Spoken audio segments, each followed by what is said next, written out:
In the American education system, failure is a dirty word. From the age of 5, you are conditioned to believe that mistakes are a sign of low intelligence. If you fail a test, you are penalized. If you miss a deadline, you are shamed. By the time you graduate, your brain has been successfully programmed to avoid risk at all costs. But as you step into the real world of money and finance, you realize that the rules have changed. In the economy of 2026, the people who were the straight A students are often the ones working for the C students. Why? Because the straight A students are terrified of being wrong. They have been trained to seek the one right answer, while wealth is found in the messy process of trial and error. Robert Kiyosaki, in Rich Dad, Poor Dad, famously said that failure is part of the process of success. People who avoid failure also avoid success. Today, we are going to look at why your safety is actually your greatest liability.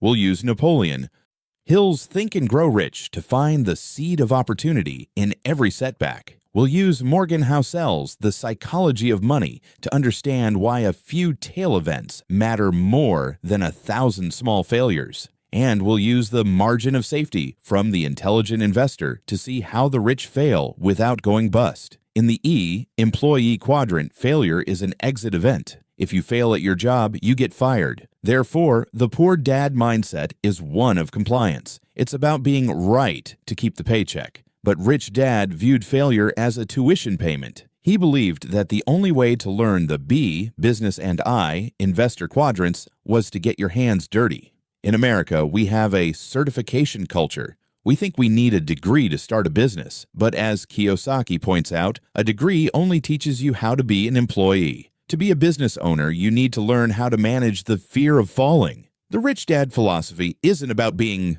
reckless. It's about calculated exposure. While the middle class spends their time trying to prevent mistakes, the wealthy spend their time designing systems where mistakes are affordable. They know that in the information age, the person who learns the fastest wins, and you cannot learn if you are not making mistakes. Morgan Housel's The Psychology of Money has a profound chapter called Tails You Win. He points out that in any system, whether it's venture capital, art, or the stock market, a tiny minority of events account for the majority of the results. The rich broke American feels like a failure because they tried 3 side hustles and they all failed. They think they are bad at business. But the intelligent investor knows that failure is the baseline. If you are right 50% of the time, you are a legend. If you are right 10% of the time, but your wins are tails, you are a billionaire.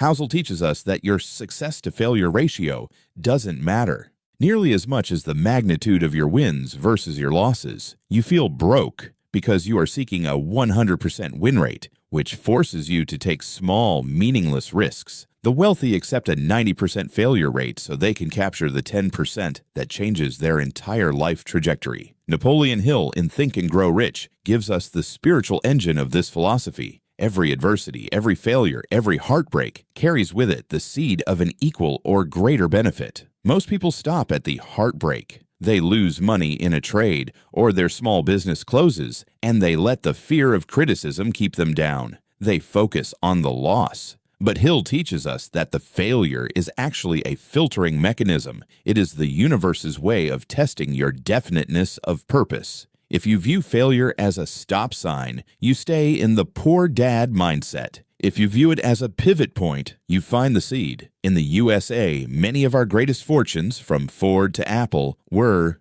built on the ruins of previous failures. To be unique, you must stop asking, "Why did this happen to me?" and start asking, "What is the seed inside this setback?" Benjamin Graham's The Intelligent Investor introduces the most important technical concept for the rich dad philosophy, the margin of safety. Failure only becomes a disaster when it is catastrophic. The reason the middle class is scared of failure is that they don't have a buffer. They bet the farm on one idea. If it fails, they are wiped out. The wealthy architect uses the automatic millionaire logic of David Bach to build a fortress first. They have the emergency fund. They have the automated index funds. This margin of safety gives them the psychological freedom to fail. When you know your family is safe, a failed business venture is just a story. When you are living on the edge, a failed business venture is a tragedy. You feel broke because your risk is unhedged. The rich are brave only because they are protected. Morgan Housel concludes that doing well with money has a little to do with how smart you are and a lot to do with how you behave. The rich dad philosophy on failure is ultimately a behavioral test. Can you stay reasonable when the world thinks you're being irrational? Can you persist when your mastermind group is whispering that you should just get a stable job? The trap isn't the failure itself, it's the emotional scarring that follows. If you let a failure turn you into a cynic, you have lost. But if you let it turn you into an architect, you have won. You feel broke because you are protecting your ego. The rich feel wealthy because they have traded their ego for a process. Robert Kiyosaki often says that the world is full of smart people who are poor. They have the MBAs, the certifications, and the high-level degrees, but they lack financial IQ because they've never paid their tuition to the street. In the rich dad philosophy,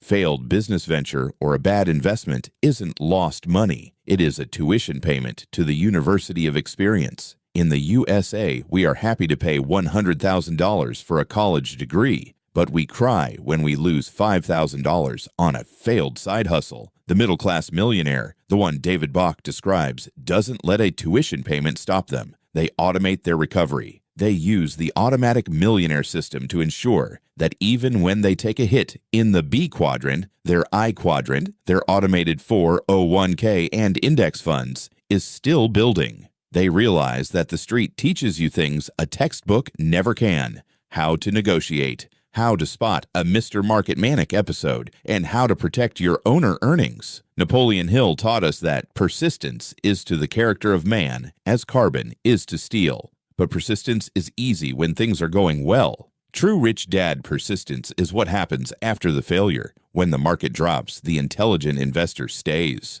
persistent. When a business idea fails, the wealth architect looks for the seed of equivalent benefit. This is where The Simple Path to Wealth by J.L. Collins provides the emotional anchor. Because your core wealth is in low-cost index funds, you have the psychological runway to be persistent in your risky ventures. You aren't persistent because you're stubborn. You're persistent because your system is designed to survive the tail events that Housel describes. In the 2026 economy, the rich dad philosophy on failure requires a barbell strategy. You don't put 100% of your net worth into a risky venture. That isn't being an investor. That's being a gambler. You follow the Benjamin Graham rule of the margin of safety. You keep 90% of your wealth in the simple path. VTSAX, or total market funds. This is your fortress. Then you take the remaining 10% and you fail forward with it. You use it to fund the businesses, the startups, or the concentrated positions that Warren Buffett calls owner earnings plays. If that 10% fails, you are still a millionaire because of the 90%. But if that 10% captures a tail event, you become wealthy beyond your wildest dreams. This is how you fail without going broke. This is how you use the automatic millionaire logic to fund your rich dad ambitions. Morgan Housel concludes that your success as an investor will be determined by how you respond to punctuated moments of stress, not years of cruise control. The rich dad philosophy is a resilience machine. You feel broke because you think the goal is to never be wrong. But the intelligent investor knows that the goal is to be reasonable enough to survive the times you're wrong. When you automate your savings, Bach, simplify your investments, Collins, and demand a margin of safety, Graham, you build a life that is anti-fragile. You become like the forest that needs the fire to release the seeds of the next generation of trees. So we come back to the F on the paper. In school, it was the end of the world. In the world of wealth, it is the beginning of the story. Stop protecting your ego and start protecting your process. Stop fearing the mistake and start fearing the missed opportunity. 1. Pay your tuition. Every loss is a lesson in owner earnings. 2. Build the fortress first. Use the simple path to hedge your risk. 3. Seek the seed. Find the opportunity inside the adversity. 4. Demand a margin of safety. Never bet more than you can afford to lose. The only real failure is the failure to participate. Step into the arena. Pay your tuition.